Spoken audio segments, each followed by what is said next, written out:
mon projet, c'est une ouverture de garage automatique. Et en gros, ici, j'ai des boutons à l'intérieur. Ici, j'ai 2 boutons à l'intérieur et 2 boutons à l'extérieur. Et pareil pour ici, à l'intérieur et à l'extérieur. Donc, j'ai un bouton, ici, un bouton marche, pour que le moteur aille dans un sens. Donc, quand j'appuie dessus, le moteur, ici, va tourner. La porte de garage, elle va s'ouvrir.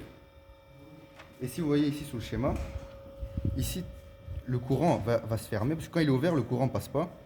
Et ici, vu que j'appuie sur le bouton, ça va se fermer. Donc le courant, il va alimenter la bobine du KM1 et le moteur va tourner.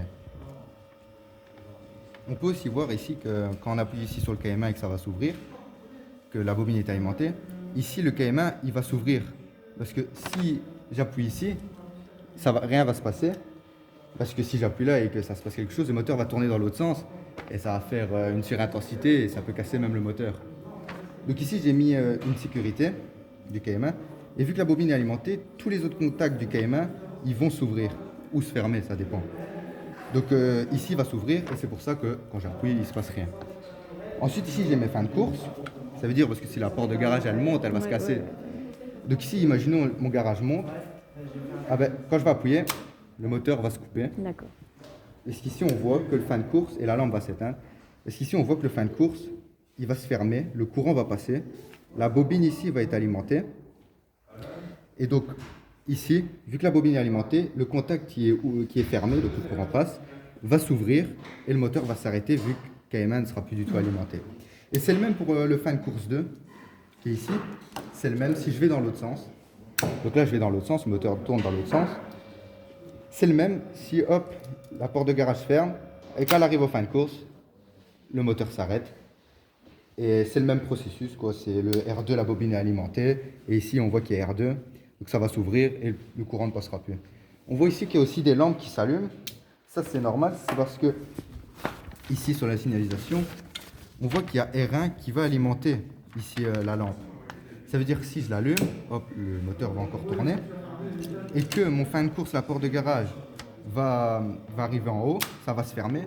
La lampe s'allume parce que la bobine du R1 au fin de course, la bobine du R1 va être alimentée. Donc alors, le contact là qui est ouvert va se fermer et le courant va passer. Donc la lampe, elle s'allume.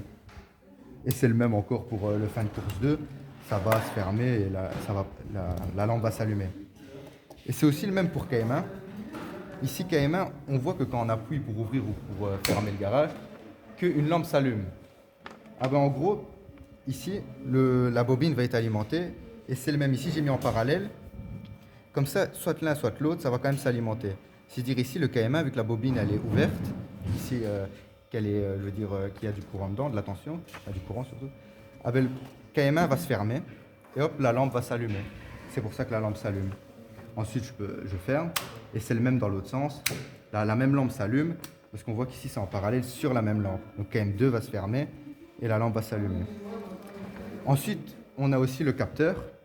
Si imaginons un enfant passe ou votre voiture, le capteur il va directement, hop, ça c'est la lampe s'allume de signalisation et le moteur se coupe directement en cas comment dire, s'il y a un danger ou sinon la porte va se casser. Donc ici la lampe va s'allumer parce que attendez, il est ici, voilà. Ici on voit que ça c'est le capteur et quand j'appuie là, ça se ferme vu que c'est mon capteur. Le courant va aller dans la bobine du R3.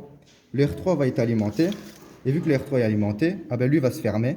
Et la lampe de signalisation va s'allumer. Et ici, on voit qu'il y en a 3. C'est pour l'arrêt d'urgence. Si mon moteur tourne et que vraiment il y a un problème, tout de suite, je vais appuyer ici sur mon arrêt d'urgence. Donc mon arrêt d'urgence, il se trouve ici tout devant.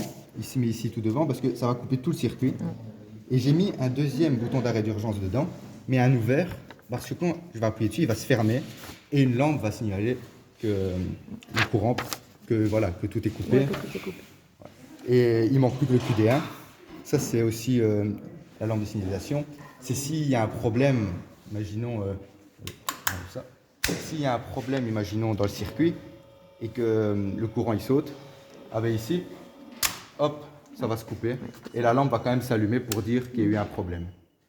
Et voilà, c'était ce petit projet. C'est bien. Merci. Merci.